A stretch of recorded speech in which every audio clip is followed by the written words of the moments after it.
beautiful breezy summer day in Cleveland, Ohio, Jacobs Field is packed for an afternoon game with the Minnesota Twins.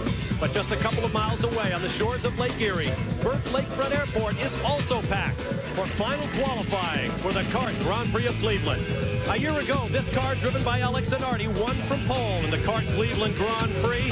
In addition to the winner's purse, Zanardi picked up a check for $100,000 from the Marlboro Pole Award bonus program, which offers $15,000 to the pole sitter in bonus money if he can win the race.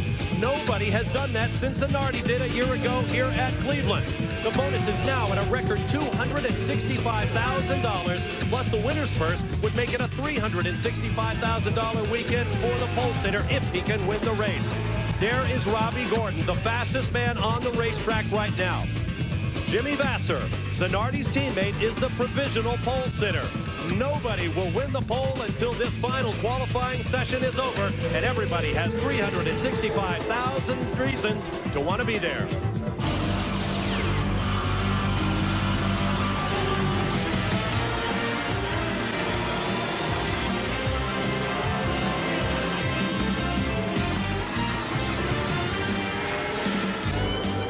It is a gorgeous day here at Cleveland, Ohio, expected to be that way throughout the weekend of round 10 of the CART FedEx Championship for 1998. Welcome to the final round of qualifying for the Grand Prix of Cleveland. Hello and welcome, everyone. I'm Bob Barsha, along with Danny Sullivan, winner of this event on 3 different occasions. On the racetrack, Adrian Fernandez had this problem just moments ago. This place is very fast, Danny, and when you make a mistake, you're in deep trouble. Well, that is very much true, Bob. You make a mistake, you can go off any place, but it's an airport, so there's a lot of ground around there. Look at this. He goes off, out off into the grass. He's really picking up speed there. He's trying to slow down, but look how much time he has before he dodges those tire walls. He comes away safe, a little bit of damage to the tire, and away he goes. You know, Bob, we've talked about qualifying here. The winner has never come from further back than 7th. But as we say, this place is wide open. What's the big problem? There's a lot of room to pass. Last year, Alex Zanardi was on pole position, got penalized twice, dropped back to 27th, came storming through the field, typical Alex Zanardi, and won the race. The main reason to be up at the front of this pack is we have a very narrow first corner. Now, what happens is typically everybody funnels down to that. Somebody knocks their nose off, damages a car, you get knocked out. So you want to start up at the front at this place. No question about it. If you were with us 3 weeks ago in Portland, you know what can happen at the first corner when you have 28 excited drivers out there. And Adrian Fernandez just gave you dramatic evidence of how hard these guys are trying. There is Michel Jourdain Jr. on the runways, and look at that car bounce around. He manages to keep it under control, and this is where Fernandez went off. That's in exactly the same spot. It's very fast through there. It's over about 110 miles an hour. They're trying to put down the speed. They come off of these little transition roads onto a runway, hit that. It's got a crown in the road, big bumps, sets the car sideways, and away they go. Remember, it's so fast, they've got to try to trim out the aerodynamics as much as possible, but still get the car to handle. Our qualifying goes in 2 groups on the road courses. The slower half of yesterday's first-round qualifying group is out there right now. The faster guys in first-round qualifying will be out later on, including the man who sits on the provisional pole. He's with Gary Gerald. And that man is Jimmy Vasser. And, Jimmy, we've been talking already in this show about the Marlboro bonus money that has grown over a year's time to record proportions. Is that at all on your mind as you go out now to cement this pole position?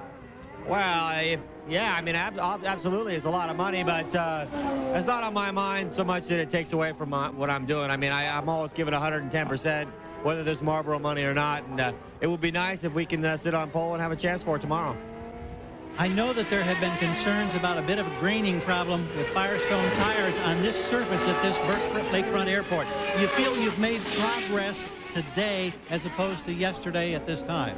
Yeah, we have. We made some progress with the car, but also as the cars continue to run throughout the weekend and put more rubber down, it seems to be of help to the tires. So the problem has been going away, and the Firestone tires are great, and they've been on top. Now, you mentioned that you get more more rubber down. Do you think that we'll see faster speeds in this second session than yesterday? I think it's going to take a faster speed to keep the pole, so we're counting on going faster to retain that position. Jimmy Vasser trying to hang on to provisional pole and make it permanent. Let's go to Jan Beek, standing by with Gilles de Ferran. Well, you're talking about Firestone tires. Of course, Gilles de Ferran is the second quickest man on Goodyear tires. You've been on pole position here before. What's it going to take to do it today? Well, I think we have a good car to at least challenge for it. You know, we've been pretty happy with the car since we arrived here. You know, the Bubbling Cummins car is running really well on used rubber. That makes us really confident for the race. You know, I guess we'll have to wait and see until this afternoon, see if we got something to challenge Jimmy for the pole or not. But we'll certainly challenge him tomorrow, I can tell you that. Okay, and I know there's a lot of confidence with the Goodyear runners in race trim, not necessarily qualifying. Bob? All right, thanks, Jan. As you watch Tony Kanaan on the racetrack, also joining us this weekend, and he has the best seats in the house, many-time sedan champion Tommy Kendall. Nice view, Tommy. I'll tell you what, it does not get any better than this, and I don't care what you guys say. You might say he's just the only one dumb enough to get up there. It doesn't matter. This is a bitchin' seat, and it's right above turn one, which is not only important for a good lap time, it's also very critical to the race, both for passing, and also we've seen so many incidents here in turn one. Starting up front helps you get through that clean air, gives you a better chance at least, and whether these guys say it or not, Jimmy was pretty honest. He said that money is on my mind to some degree, but the guys that tell you otherwise are lying. $250,000, you want the pole for all those other reasons, but he wanted even worse in this situation. All right, thank you, Tommy. There you see the airport runways that were turned into a racetrack just yesterday morning. Here's how they stand at the moment. And as you see, all of the top guys will be out in the second session. Jimmy Vasser leading the way. Michael Andretti in there in the number 7 spot. The fastest qualifier thus far on Goodyear tires. We'll take a break and return with more of the first group of 2 in final qualifying at Cleveland. ESPN Speed World coverage of qualifying for the CART Grand Prix of Cleveland is being brought to you by Holiday Inn Express, who invites you to stay smart.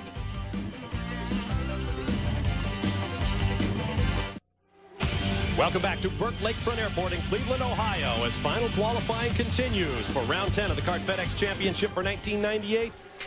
The Grand Prix of Cleveland. There's Adrian Fernandez back on the racetrack. You see the time remaining in this session on the lower left part of your screen. Time to put on fresh tires and take a shot at it. Max Pappas moving very slowly there at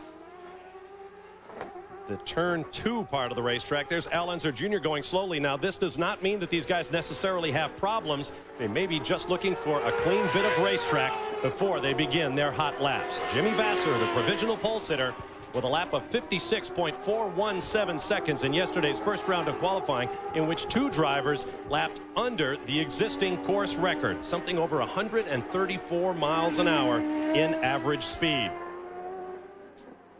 Let's get to Jan Beek in the pit lane. And Michael Andretti is hoping that he'll have some good fortune today in qualifying. Any idea from what you've seen on the monitor and the speed so far if you think the track is slower or faster? Well, I was thinking that it wasn't very quick, but Al just ran the quickest he's run, so it's probably pretty close to yesterday anyway. Now, Al is also on Goodyear tires, so does that help give you some confidence to your 3rd in the practice session this morning? Is that something to look forward to? We hope so. You know, I think yesterday we were hurting there a little bit in that area, but maybe the track will come to the Goodyears, hopefully. Okay, Michael, it'll be fun to watch. Thanks. Thank you. Bob, I think even though yesterday Al Jr. did a 57.83, now he's improved by half a second. I'm questioning whether that's really that the tracks got faster or whether Al Jr. and Team Penske have gotten that car faster. Al's won a lot around here. He's very good at this track. He sat on the pole before. He knows the place well. I'm still not convinced that the track's gotten any quicker. There you see the numbers on Al Unser Jr. at the upper left. Now that 0.937 seconds with a plus sign means he is that far time-wise off of the provisional pole lap set yesterday by Jimmy Vasser. And as you see, he is currently qualified outside of row 4. This airport circuit gets no testing whatsoever. It is made of concrete, very light colored. The tire engineers say it does not build up as much heat as a dark asphalt surface would. And we have a lot of other races going on this weekend. The SCCA Trans Am, Barber Dodge Pro Series, Cool Toyota Atlantics, and the PPG Dayton Indy Light Series. So there have been a lot of cars on the racetrack, not only laying down rubber, which is good, but maybe a little oil, which is bad. They have two key runways that they use here, but to get to those runways, they have to go on those little transition or taxi roads over there. And they run in a little bit different direction. They're quite rough. They're designed for airplanes, not for race cars on there. And so the transition, as you see right through here, the car really pitches around, goes through those bumps. If you can see that bump on television, believe me, it's about shaking that guy's eyeballs out in the car. Heavy into braking here, very rough. Again, through this area, out onto that runway, very rough there. And the most difficult part for the driver right here is look at all that gray and water out there. There's no features out there, so he has to pick his braking area. It's very difficult to see where that road is there to the left. Now you're on board with Scott Pruitt, who has also jumped up in the session. He is in the number 12 spot with a lap at 57.629 seconds. Gary Gerald has more on Scott. Interesting that Scott Pruitt struggled yesterday. He didn't intend to be in this slower group of qualifiers on the second and final day. They did some experimenting this morning with the backup or T car, and then in fact elected to withdraw the qualified car. So you're right now with Scott Pruitt in his X or T car, and he has advanced it from 16th on the provisional grid yesterday to 12th at the moment. He's still got a few more minutes in this session, and they're hoping to be able to wring out or squeeze out just a little bit more. So he and his teammate Adrian Fernandez both making a bit of an advance thus far in this session, hoping that they can be a little more competitive when it comes to that final grid and tomorrow's race. Let me correct you, Gary. We now have slightly less than 30 seconds remaining in this session. And I don't know if no, surely won't be enough time for Scott Pruitt to get around and start another lap as you see him working the wheel and the shifter. Coming in off his season best performance, a second place at the Budweiser G.I. Joe's 200 at Portland International Raceway in Oregon 3 weeks ago. And the session is now over. This lap will count when Pruitt completes it. Pit entry on the left.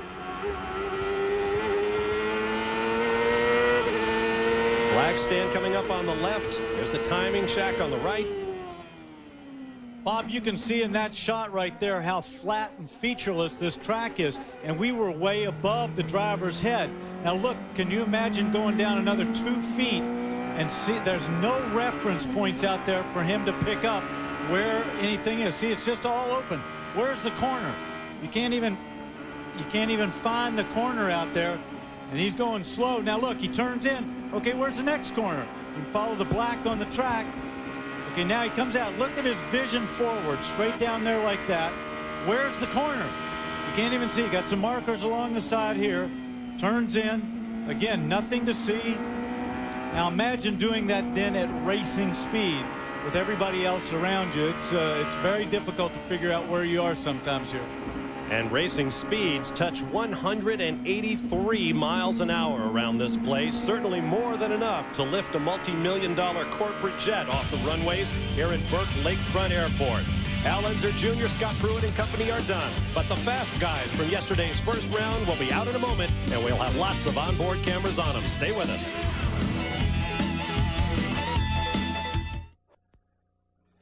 Welcome back to a gorgeous day in Cleveland, Ohio. Plenty of boats out there on Lake Erie and plenty of action coming your way from Cleveland tomorrow. Round 10 of the Kart FedEx Championship Series.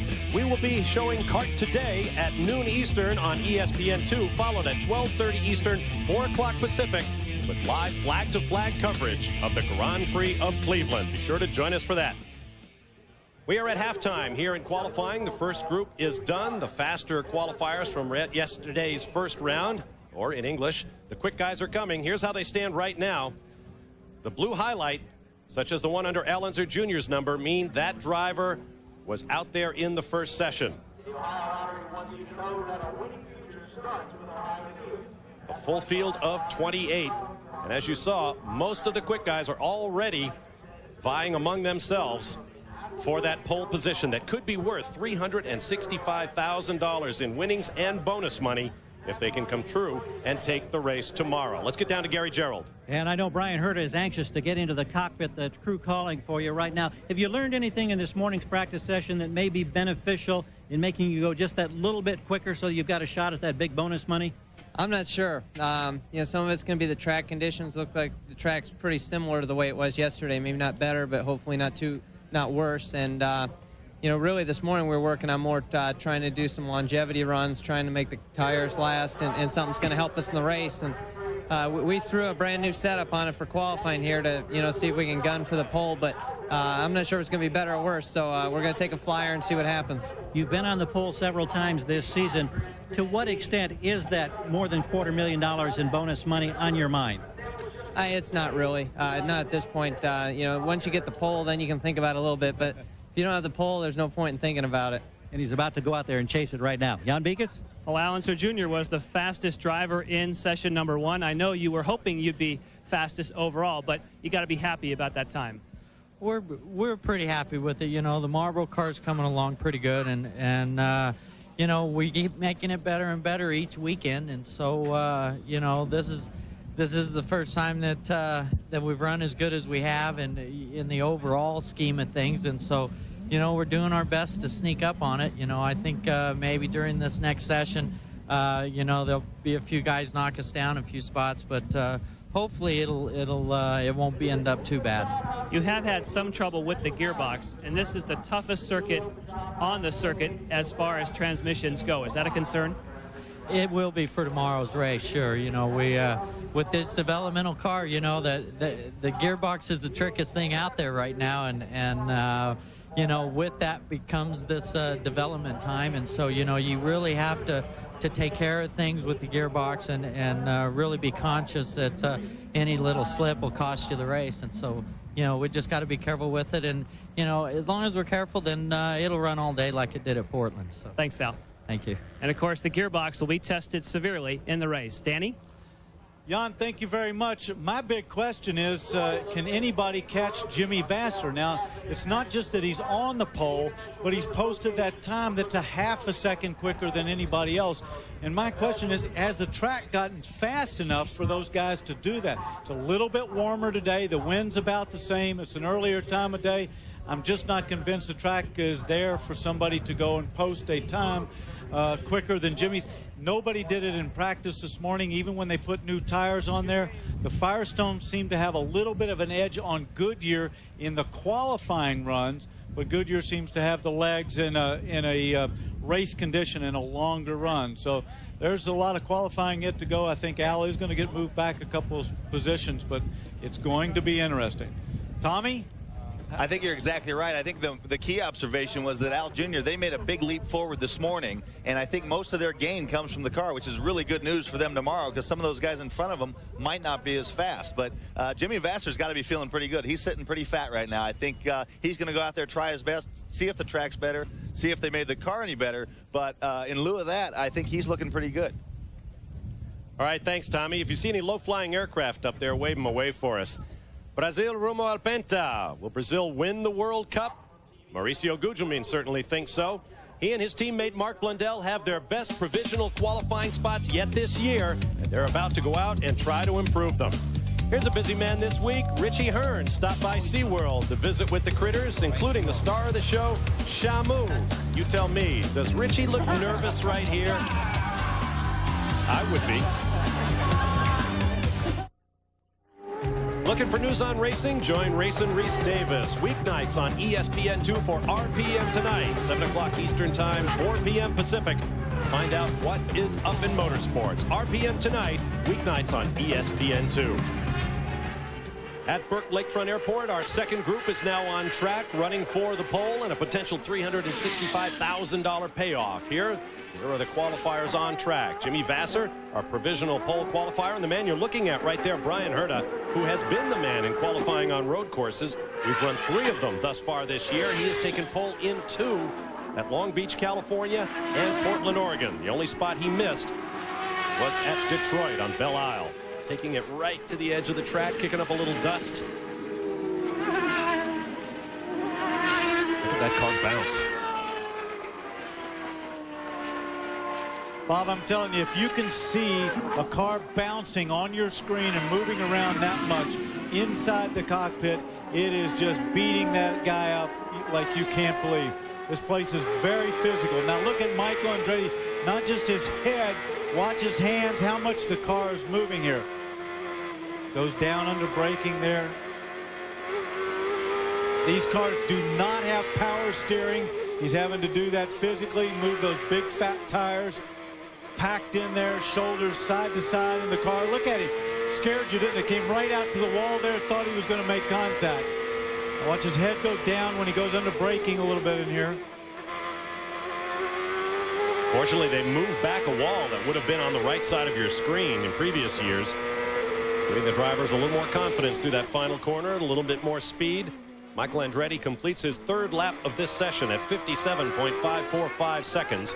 His best lap to date this weekend, 57.106. Talking about the physical aspect of it, one thing people don't realize in your street car, as you get going faster and faster, the steering gets lighter. In an IndyCar, anything with heavy downforce, it's the opposite. It's real light because the car is so light at low speed, but you pile on 3,000 or 4,000 pounds of downforce, and when you turn the wheel and you have a little bit of caster, you're literally lifting the car up. So with no power steering, the quick steering ratio, it's a thing you don't think about, but that's why these guys have to be in tip-top shape. As the action continues, that's a view from our Honda Helicam above Lake Erie.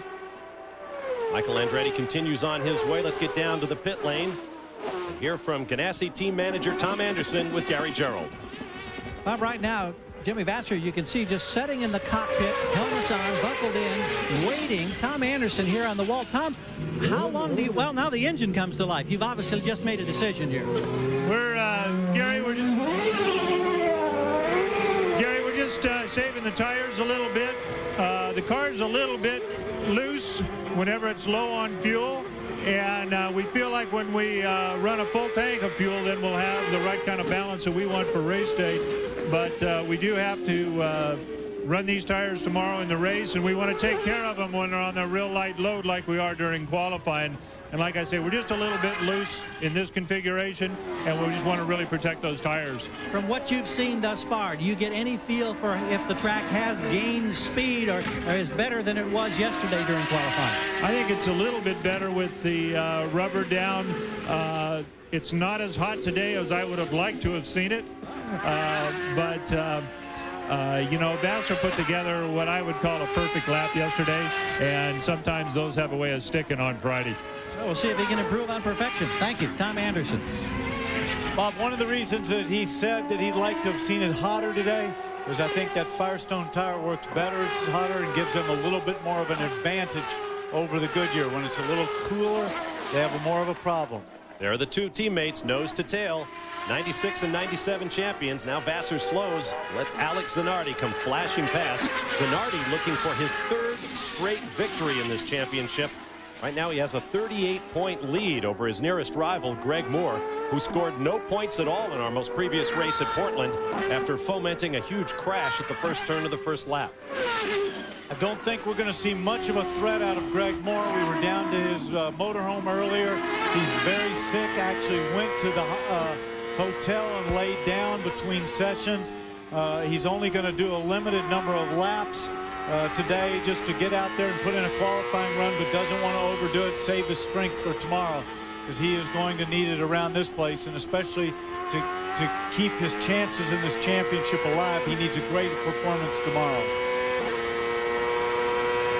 Greg Moore currently in the number 14 spot. Ironically, that's exactly where he started from at Portland 3 weeks ago.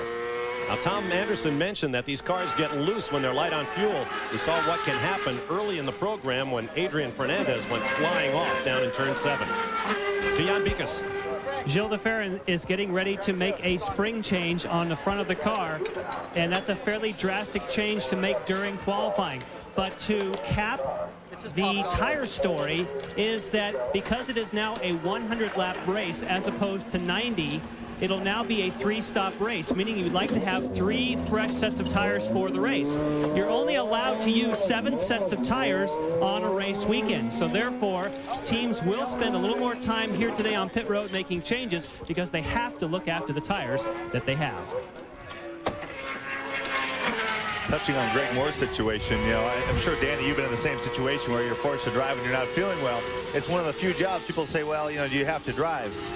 Whether you have to or not, any driver, if he's alive, he'll be in that car.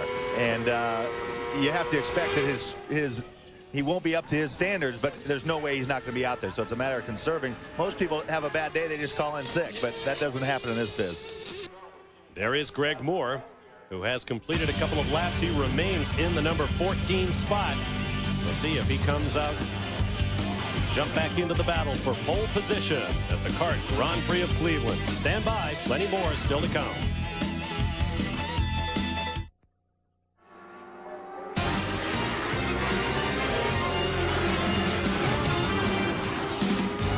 Welcome back to Burke Lakefront Airport.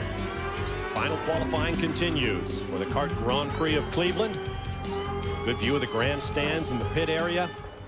There is Brian Hurd. I mentioned earlier he has won 2 of the 3 road course poles thus far in this season.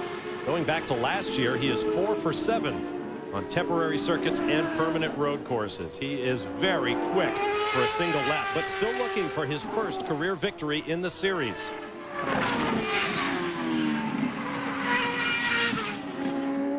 Now here's a look at the Omega timing and scoring screen used both here in the announce booth, up and down the pit lane, and in the press room. And it provides an awful lot of information, Danny. Well, it does. First of all, we have the positions over here, where they stand. Excuse me, Gilles de Ferran, just after that spring change was complete, could not have put in a complete lap before he gets heavy smoke from the engine compartment. And that is something that we rarely see now in IndyCar racing, is a blown engine. This does not seem to happen very often. We get maybe one a weekend, and certainly not in qualifying, usually under race conditions. De Ferran has a glittering record here. He has been on pole, he has led lots of laps, and he has won here at Cleveland. But right now, he is a very disappointed driver, currently in the number 10 spot. But we're reaching the meat of this second session, the faster of 2 groups. There is his car owner, Derek Walker, to Jan Bikas again. And Derek, we see all the smoke. What caused it? Well, it looks like the engine's blown up. No real warning. It was just running okay, and it just suddenly let go on the back straight. So until we get it back, we don't really know. He had just left the pits, but when you leave the pits, you got to get the speed quickly. Can you tell from your telemetry what kind of revs or oil pressure loss or anything like that? Well, there may be some signs that we can look at later, but the data didn't show anything unusual. It just kind of let go real sudden. So we have to make sure it might not be the engine. It might be something else that caused it. So until we get it apart, we don't really know. This could be a huge penalty if other guys speed up. Well, it looks like the track's a little slower today, so hopefully we won't go too far further back than we are right now. But it's tomorrow when it counts anyway. Thanks, Derek. Thanks. You saw Dave Hollander of the CART safety team talking with driver Gilles de Ferran. This engine is very different from the others, even the other Hondas in the pit lane. They use a carbon fiber plenum, the device that holds the charged air out of the turbocharger. And in fact, even the turbocharger is different from all the others up and down the pit lane. They use one built by one of their sponsors, Holset, a division of the Cummins engine company. There's Alex Zanardi. Let's hear from Gary Gerald. Alex Zanardi going back onto the circuit now along the lakefront straightaway for the first time and quickly getting up to speed. While he was in the pits, Bob, they made a rear wicker change. That's that little flap on the back wing. And apparently they've gone to what appears to my eye a much smaller wicker, which would reduce the amount of drag that's on the straightaway portions. And you wonder what it'll do to the handling in terms of the car in the corners. But next time he comes by, he'll be on the clock, and we'll see what happens. I think we got a shot here of the wicker, Bill. This is the one that came off. You can see that this particular flap, it slides right in on the wing. You can see that it tapers down just a bit here in the middle. Well, the one that they just put on had a couple of different taper spots, much narrower out here on the edges toward the side flaps of the wing than the one that they've just pulled out. As Zanardi comes up to speed, we'll take a quick break and return for more final qualifying for round 10 of the CART FedEx Championship Series, the Grand Prix of Cleveland. The Roadrunner is out there. We'll be right back.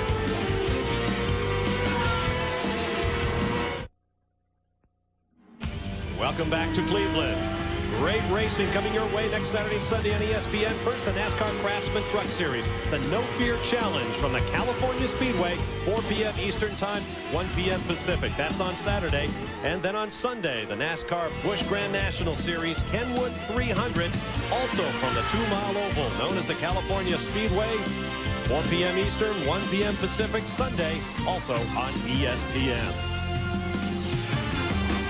Patrick Carpentier, Greg Moore's teammate, heads for the pit entrance. Let's get more on Greg Moore's situation now with Jan. Well, of course, we've talked about the fact that he is ill, but Greg Moore is staying out on the racetrack. He came into the pits. They made a slight ride height change, and he's out there pounding around. Like I believe Tommy said, that it's going to take a lot to get Greg Moore out of the car, especially during qualifying. He's going to soldier on and try to go faster. Well, not to put too fine a point on it, but Greg Moore was physically ill with that helmet and the balaclava over his face in the cockpit of the car this morning, we are told, and that has to be an absolutely frightening situation to be in, Danny.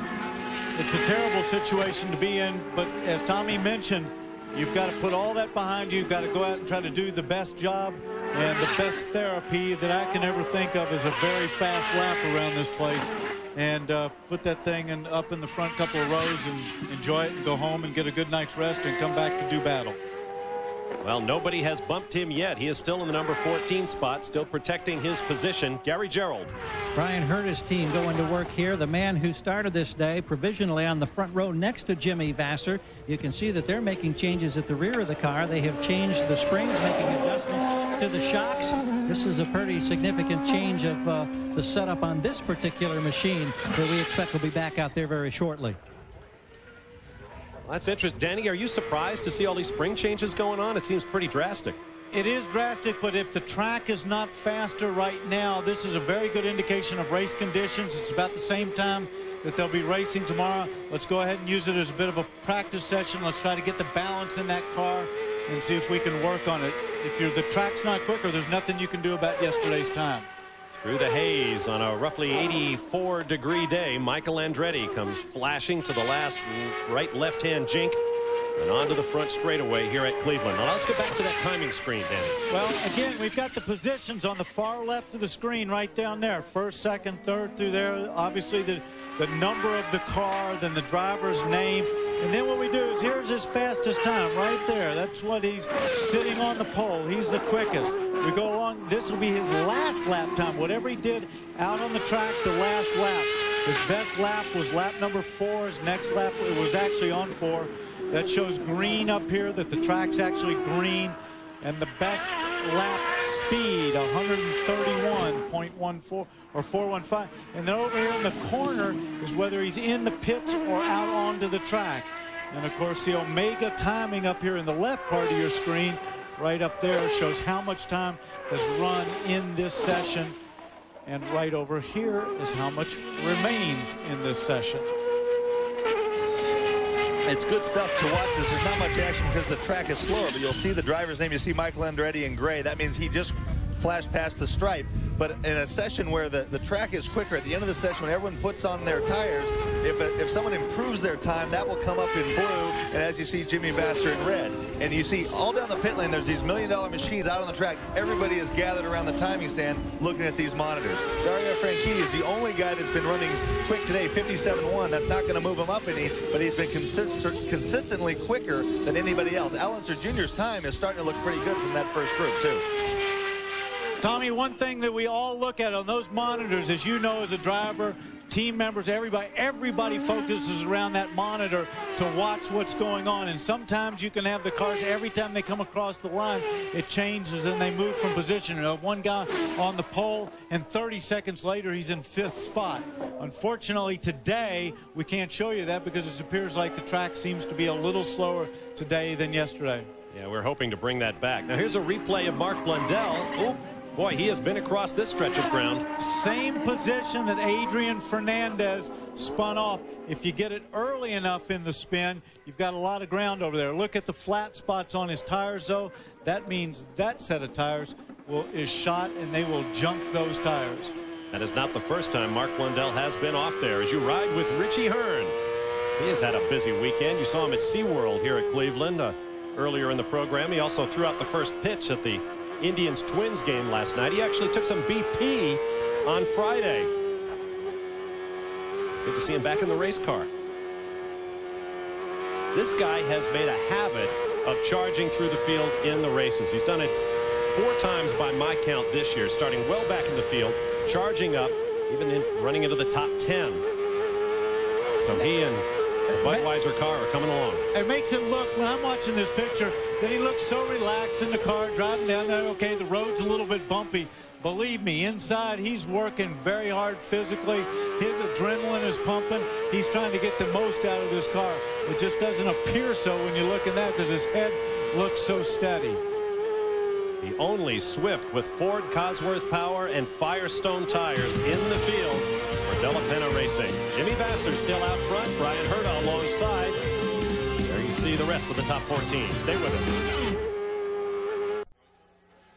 Welcome back. Boats continue to gather, finding mooring places not only for today's final qualifying for the Grand Prix of Cleveland, but also to get ready for tomorrow's race, which will be coming your way on ABC Sports. Now, Tommy Kendall is sitting high over turn 1. What you got, Tommy? Well, on the replay, we're having all the incidents are down at this end of the course, and right where Blundell is, there's huge, wide, painted marks on the runway you can see, which when you drive over those, it's like all of a sudden when you hit a patch of ice in your road car, the steering gets light, and the trouble starts really right there. And they go over this concrete. You can see there's the rubber has blackened them out a little bit, but whenever they go over that paint, the car just moves a whole lane sideways. And sometimes if you keep the car well balanced, you can just drive right through it. But other times, you only have so much road and you're right on the edge. And we've seen cars off all day this morning and during qualifying. Tommy, one other thing in that corner now, in a Trans Am car, of course, you were always driving across the grass on the inside with about 3 wheels. There's a bump in that corner as well, and you're coming off of a runway onto a different kind of pavement. It just gets it crossed up enough in that bump area right in there. Of course, you guys in the Trans Am were always out here. We all hated you guys because you were messing up the track and throwing dirt out there. But it's a pretty severe bump in there. So Alex Zanardi may be on a first flyer of the late session here now. He came in, they changed front shocks and springs, put on a fresh set of Firestones. He's now gotten the warm-up lap, and he has moved down toward the north end or the east end of this long circuit at 2.1 miles now. And it looked like he had clear track in front of him. And Gary, the same for Michael Andretti. He is left on new tires, has also done his warm-up lap. So Zanardi and Andretti ready to try and lay one down. On board now with Alex Zanardi. Bobby Rahal just behind him. Rahal in his final appearance here at Cleveland won the inaugural running of this race back in 1982. He has won here on several occasions, and now he makes his 17th and final appearance. He's the only driver in the field to have driven every edition of the Grand Prix of Cleveland. Alex Zanardi is on a roll. He's already run up more championship points in the first half of this 98 season than he did all season long when he finished third in the championship back in 1996. There are the painted streaks. You saw one there that Tommy was talking about. You'll get some more as we switch over to the most northerly of the 2 runways. There they are. Here's where those spins have been occurring, right through there. See the stripes and the bump that Tommy and I were discussing. Now, Danny, question now, if it's smoother in the grass and you guys keep hitting the bump, who does that make smarter? The guy who misses the bump or the guy that complains about it? Well, the problem is, Tommy, if we run one of these cars through the grass, we get on that grass, it accelerates the car and makes it worse. I'm not sure you guys know the difference in those big old Trans Am cars, do you? Details, Danny. You're getting lost in the minutia. There you see the order. Michael Andretti. That shading means Michael just completed a lap, but did not improve his position. 5 minutes and coming up on 5.5 minutes to go in the session. Now we've seen Mark Blundell on and off the track. Jan Bikus has more on him. Yes, and the report from the cockpit is that the engine has blown for Blundell, so his session is over as well. Well, both Mark Blundell and his teammate Mauricio Gugelmin have been trying to carry their cars this season. They've had lots of trouble getting the cars balanced the way they like. Would that contribute to a situation like that where you're just trying to get more out of the car than it's willing to give, Danny? Not really in that situation, Bob. The engine's a whole separate development by Mercedes-Benz. They do a good job. They're just trying hard. When things aren't going well, things aren't going well. Now, you just saw Alex Zanardi on the Omega timing screen jump up to the number 3 spot. The yellow caret on the left means he has changed his position, and the blue numbers indicate he has now turned a 56.957 second lap, 133.111 miles an hour. He's now third.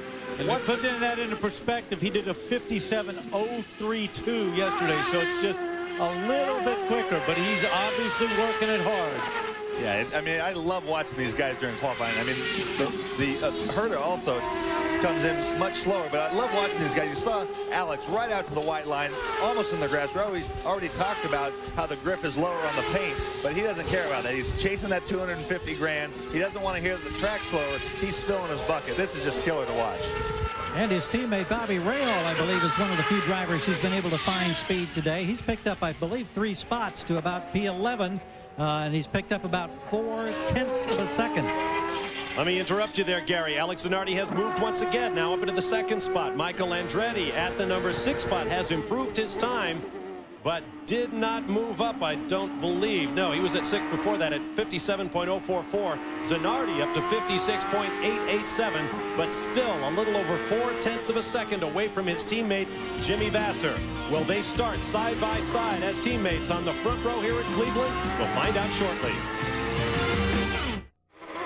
Back at Cleveland, on board with Michael Andretti, trying to improve on another hot lap. Meanwhile, Brian Herta has just bumped Alex Zanardi from the 2nd spot back to 3rd with a lap at 56.767, 133.656 miles an hour. Now, Zanardi came through but did not improve. That lap was 62.8 seconds. As you watch the Omega timing screen, Zanardi in the 3 spot. And Mauricio Gugelmin has improved. The most important part of this screen right at the moment is right there. 2 minutes and 40 seconds left. That's all they've got to pull one out and try to jump up there and knock Jimmy Vasser off of that coveted pole position. And everybody is out there on the track right now. Now Jimmy Vasser. 56.417. Gugelmin 57.046. Greg Moore has improved. Despite that early morning sickness, he is up to 12th place at 57.417, just off the bottom of your screen. Let's see as Alex Zanardi crosses the timing strike. No, he does not improve. And again, you can see this was what his last lap was right there that he just posted. And this is the time that he's had, that he's holding his position. Watching Brian Herta down there in 7 and 8. If you look at the pattern, both Zanardi and Herta, what they're doing is these tires only have a finite number of fast laps. Their best chances on the first 2. Both Alex and Brian cooled it. Brian is now back on a hot lap. When he comes to the line watching, you'll see as soon as he crosses the stripe, the last lap will come out. If it turns to blue, it means he improved. Tommy, they try to cool those tires down. They also try to find a gap in the traffic so they can look ahead here, because you can see almost the entire track. Bingo! Dario Franchitti up into the number 2 spot at 56.635 seconds, 133, nearly 134 miles an hour. Coming up on 1 minute to go, Danny. Exactly. 1 minute right there. Keep an eye on that. Now, if they're on the lap, even if that time runs out, if they are on the lap, it still counts until they come by and take the checkered flag. Now the P came up next to Mauricio Gugelmin's name in the 7th spot. That means he has just pitted as Alonso Jr. Of course, he was in the first group, so he is in the pits. Everybody else in the top 8, save Gugelmin, is out there trying to improve. There is Brian Herta. He heads for the pit in. It looks like his session is over. But Michael Andretti just went out. We'll see if he can get around in time to get a hot lap in. Less than half a minute to go. Jimmy Vasser on the point, and Dario Franchitti came through. He was 3rd after yesterday's and look at round. this. Paul Tracy jumps up into P4. Dario Franchitti's teammate. We talked about Vasser and Zanardi possibly starting next to each other. Franchitti and Tracy, who are teammates. Here comes Zanardi across the line. Up to 3rd he goes. He improves. And that drops Brian Herta to 4th, Tracy to 5th. Now you wonder why everybody watches this little screen, this monitor. This is where it's all happening. Now the session is over, but Alex Zanardi got by with about 4 seconds to go. His tires are at the end of their rope, but he's going to give it one last shot. Watch on the first of these triple right-handers. After he goes to the left-hander, the car just hits his huge bump, jumps sideways. Actually, I think he's cooled it off. He's slowed down. Looks like he's out of gas. And I think that's probably out of gas. Now, see all these cars parked down there? Of course, Blundell's is a blown engine, but these guys usually run out of gas because they're trying to make the car as light as possible to make it as fast as possible, so they run it down to the minimum amount of fuel that they can. Well, Paul Tracy improved his time, but winds up in the 5 spot as you see Zanardi's car and Mark Blundell's down there. Man, that would have been fun to watch Zanardi try and control that car through those fast double right-handers at 7 and 8. There is Jimmy Vasser. He has the pole. He gets the shot at $365,000 starting tomorrow. We'll be back to hear from him.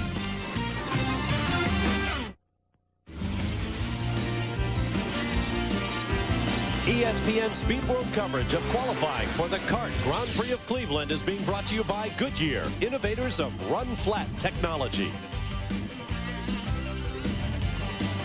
And with Jimmy Vasser, who now has cemented that pole position, that was the objective. I know you were concerned about tires. Did you abuse them at all during this session? No, that was the thing. You know, we knew we had a good time from yesterday. We wanted to see what the competition was going to do, predominantly Alex and Franchitti, and they couldn't get super close to the time, so there's no sense in us running out there and putting laps on his tires. He's going to be race tires for tomorrow, so that's a good thing for us. You were on the pole at Japan after a rainout, first one since '96 at Michigan, but more importantly, you are the man now who can chase that bonus money tomorrow. Well, we're going to chase it. There's no doubt about that. We're looking forward to it. Jan Vikas? Well, I know that Dario Franchitti also wanted to chase that money for the pole position, but you got to be happy with second. You went from third to second on a day when it looked like the track was slower. Yeah, as I said before, it's kind of a bit of a lottery here in qualifying because you get the car set up right, but then you've got to launch it over the bumps in the right way because one bump the wrong way and your lap's kind of spoiled. You're really on a razor's edge to do a quick lap here. So I'm happy with second. I think the guys at Team Co Green did a good job getting the car sorted, but for tomorrow we're going to make the tires last. That's going to be the trick here. I think we're going to work with the car, but we look pretty good with tires. We haven't used too many sets, and we've got some nice tires for the race. Okay, he's been saving the tires, and of course he's got 100 laps to work on those bumps. Bob? All right, I don't know about this track slowing down. Unofficially, I see 5 men under the old lap record. Jimmy Vasser and Dario Franchitti will lead the way. Blue highlights mean Al Unser Jr. and others wearing that blue box